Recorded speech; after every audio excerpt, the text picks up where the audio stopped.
It's been 20 years since Rajiv Gandhi was assassinated, and 20 years later, we still seem to be embroiled in politics, and a very emotive politics, especially when it comes to Tamil Nadu. Has politics trumped justice? That's going to be our special debate. Our entire buck stops here this evening devoted to that subject. Let's introduce our panel now. With me in the studio, Subramaniam Swamy. He's, of course, the president of the Janata Party, somebody who has a very outspoken perspective on this particular case. Also joining me, Renuka Chaudhary, the spokesperson for the Congress Party. Joining us also, Justice R.S. Sodhi, former judge of the Delhi High Court.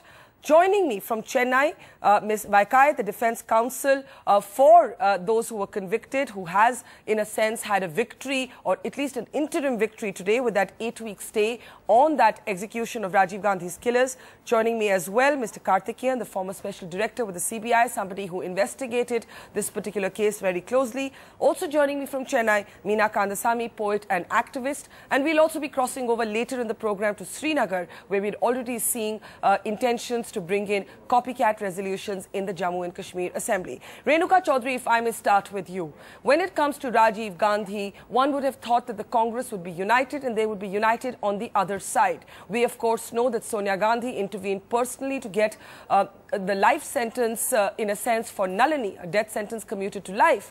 But the fact that Congress members were, in a sense, participant to this assembly resolution in Tamil Nadu would strike most people as extremely odd. This was your Prime Minister, your leader. Do you not want to see justice in his assassination? First of all, Barka, I think a Prime Minister belongs to the nation.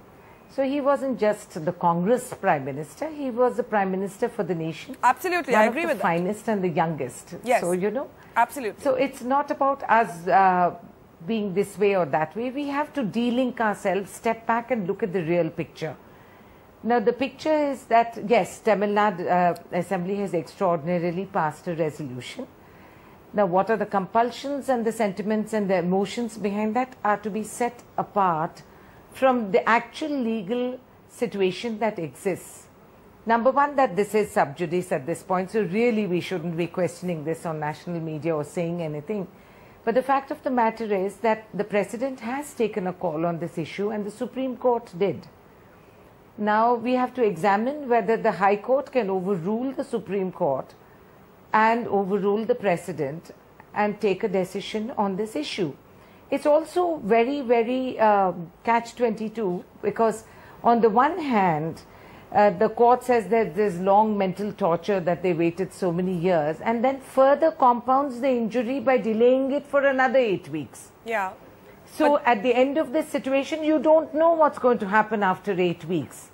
The court hasn't spelt that out. The High Court of Tamil Nadu hasn't spelt that out. Are you upset, Renuka? Are you upset as an Indian? I take your point. He was the country's Prime Minister. Are you upset as an Indian that 20 years later we are still seeing this embroiled, in a sense, in politics? And does it make you uncomfortable that the Assembly gets together and passes a resolution? Because some would say politics should have no place in this particular case.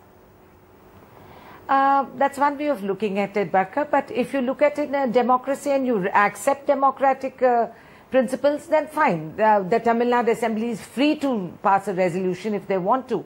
So I won't question their judgment. But yes, me as a citizen, as an individual, yes, it does upset me that, and I'm not speaking as a Congress spokesman at this point. I want that very clear.